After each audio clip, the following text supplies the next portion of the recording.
As you know, I mean, last year was really a dizzying year on the arms control front. We were pleased to host the Nuclear Security Summit, New START, which, as you know, was negotiated here in Geneva. The Nuclear Posture Review for the United States, the NPT Review Conference, which we were delighted to see came out with a robust action plan. We still have a very ambitious to-do list. In terms of the Geneva perspective, top of that list, of course, would be FMCT. No surprise, of course, to any of you all. We see this as very much part and parcel of President Obama's, Prague agenda. We see this as the next logical step in nuclear disarmament. Again, necessary step forward if we are going to get to that world without nuclear weapons, which President Obama articulated, I think, so eloquently in Prague. It is also a step that has been endorsed by the overwhelming majority of the international community, most certainly at the NPT Review Conference I mentioned earlier. And we believe that, again, this is long overdue. It's a priority. And this sense of urgency is not again, simply one of the United States, but is widely shared. The Secretary General himself has given significant attention to this. He hosted a high-level meeting that you all will recall in New York in September, and leaders from around the world shared and articulated that sense of urgency. As well as, having led our delegation, First Committee in New York, again, another forum where this same sense that this is a key element in the nuclear disarmament agenda. So, where does that leave us at the beginning of the year? A sense of commitment, a sense of urgency shared by the international community. It's no secret, of course, that one nation who happens to be a longstanding ally and friend of the United States does not share that commitment to begin negotiations of an FMCT. We continue, of course, a dialogue with all of our partners. But in terms of Geneva and what lays ahead, we will support, of course, efforts to get to an agreed program of work and agendas to start off the year.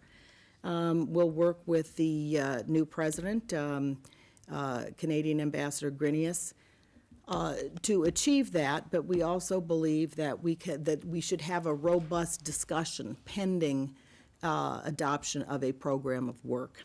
Again, we're realistic about the way ahead, but committed.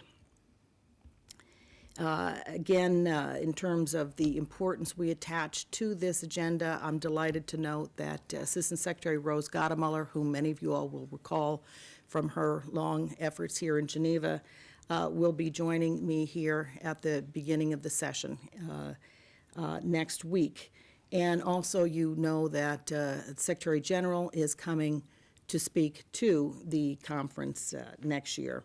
We very much applaud his call to action to the CD, and we, as I say, know that this is broadly shared among the community, and we hope that all will again, exhibit the same spirit and encourage all members to get down to work, if not with the formal beginning of negotiations, at least with robust negotiations that, again, are useful in terms of identifying issues for the way ahead. Let me turn, if I may, to the BWC. As I said, this is an important year. We just had, at the end of last year, the annual meeting, which I think was a positive meeting, certainly aired viewpoints from all the member states, but was a productive and a constructive meeting, and I think set a good tone for the review conference at the end of next year. David mentioned that I had been asked to fill a newly created position as a U.S. Special Representative for BWC issues. This was, I think, another indication of the importance that the U.S. attaches to the BWC.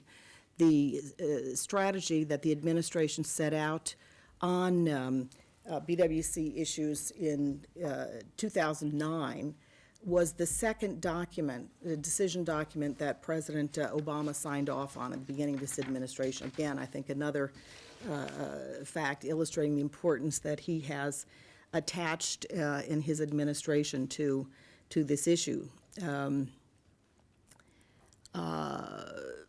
Where I also might mention that we have a special role to play as one of the 3 depository states for the BWC. So we certainly look forward to, in that role, showing our support for the aims of the BWC and work with all of our partners in the international community to have a successful review conference. Some of our goals are enhancing universalization.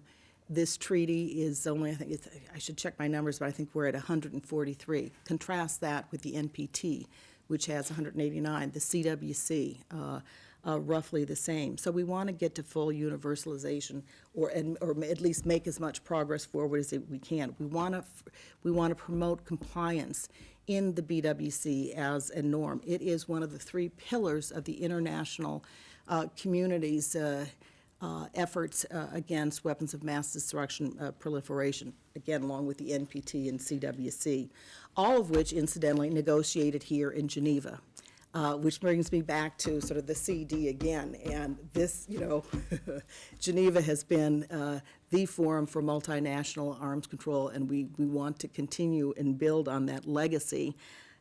Again, recognizing that many, many years have gone by without concrete accomplishments in terms of producing new negotiated agreements.